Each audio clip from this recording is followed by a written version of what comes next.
Well, my name is Delmer Gansebom. I was drafted on March 26th of 1952, and I spent 2 years at Fort Lee, Virginia. I got the high rank of PFC. Every time there was a chance for the advancement, somebody came back from overseas and they took the rank. It was a situation where I was happy I got to be a PFC, private first class.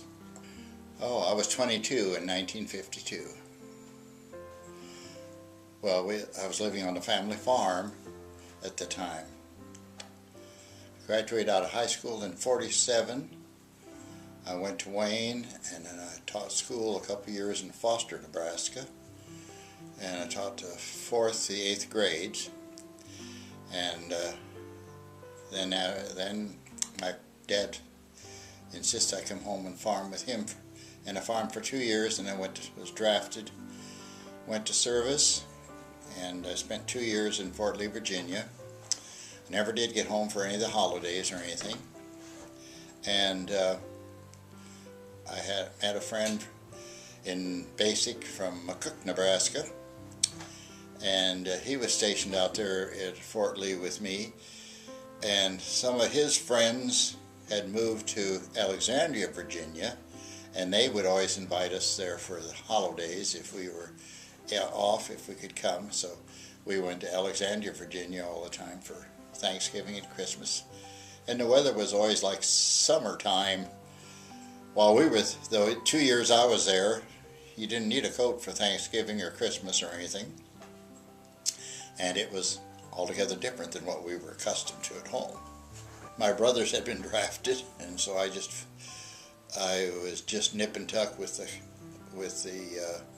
World War II, and then Korea started in, and so I had a brother in World War II and then another brother that went in, well, 2 of them in there. And I was in the Korean conflict. Well, I knew it was coming because I knew I was going to be drafted, and in February, the draft was on February the 20th, and I looked and my name wasn't on there, so I knew that I would be drafted the following month. And that was my mother's birthday, and so she was so tickled that I wasn't drafted on her birthday. But I was drafted in March then. There was a large number of us from Pierce County that time, quite a number, and we all went into Omaha, and we stayed there first, and then we were shipped to Kansas. And then we sat there, and a lot of them were shipped out, and pretty soon I was the only one from Pierce County left, and then we were shipped out to Fort Lee, Virginia. And I went to basic there, and that was the school camp.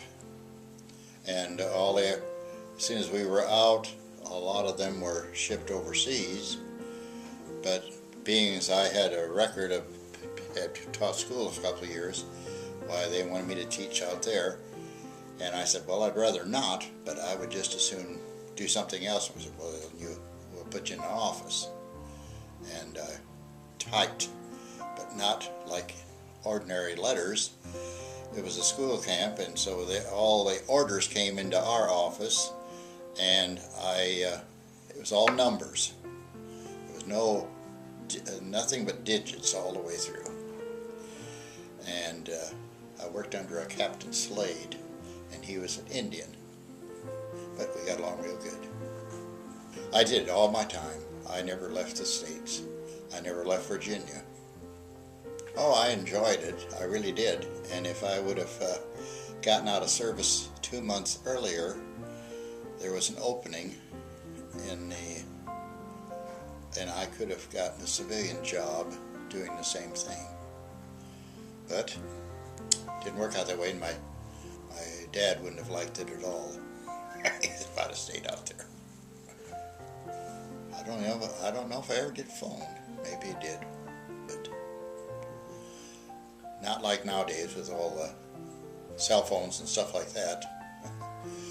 We'd go to the PX and play cards. Well, then after we'd go into town and that's about all we ever did was play cards, and made good friends with some people, with some of the fellas, and then some of their wives came out and we'd go to their homes and so forth.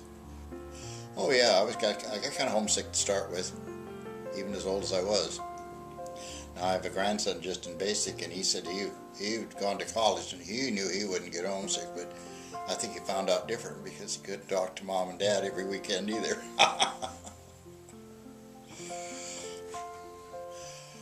Well, at the time it seemed terrible, but we were close to Washington, D.C., so every Saturday we had a parade. And there was always someone from D.C. there to participate or to watch.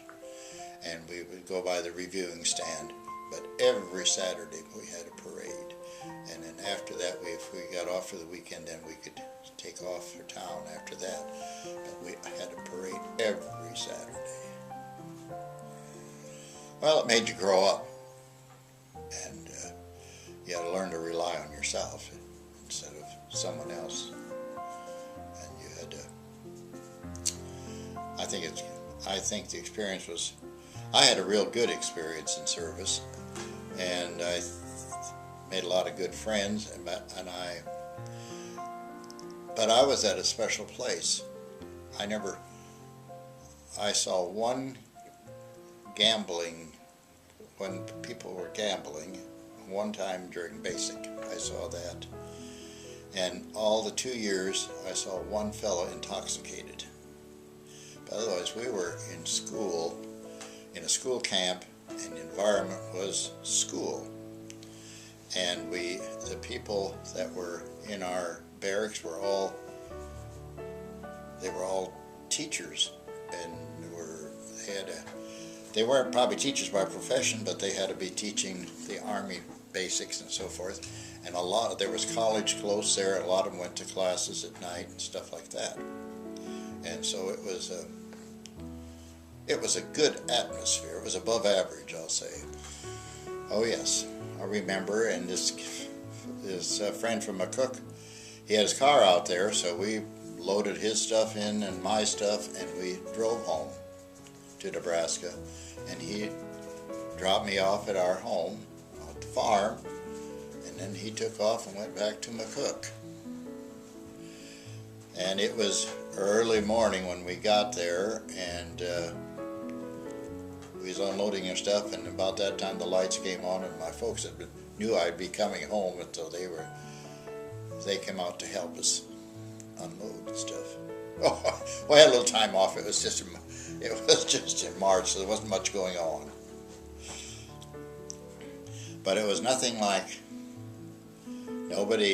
was nothing special. I would go to town and, oh, you're home now.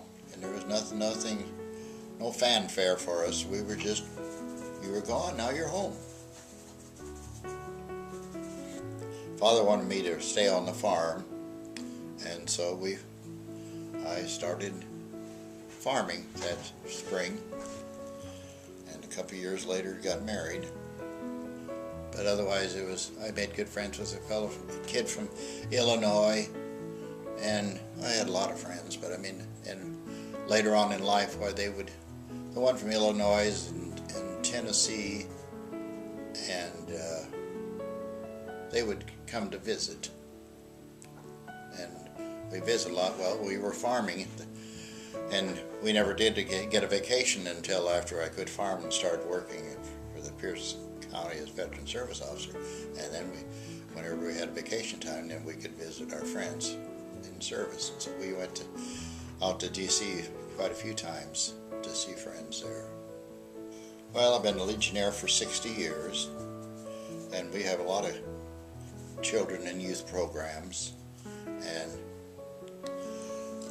then I joined the 40 and 8, and I've been a member of that for 20 years, but I joined that after about the same time as I became a service officer, because they had told me that I should belonged to all service organizations that I could in order to help the people that I was serving in the Veteran Service Officer.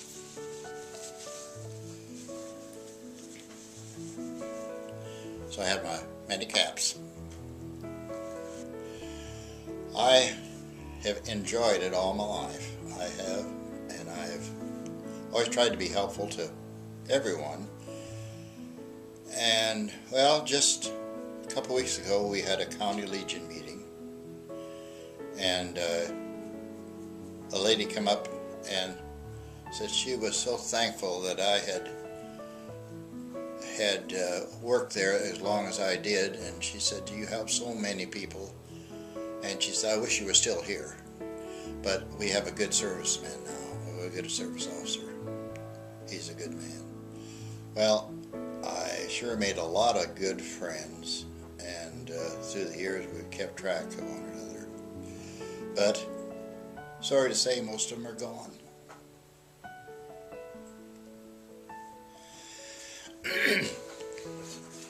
Well, that's me and my folks when the day I left. Okay. That's what I looked like the summer. Well, in the summertime that picture was taken, but I was a lot younger then. These are some pictures I was getting ready for the kids. That was my grandfather and my dad and mom, and it was me when I was 3. And here's Marlon with them. Marlon Gansebom was here. My folks when they were courting.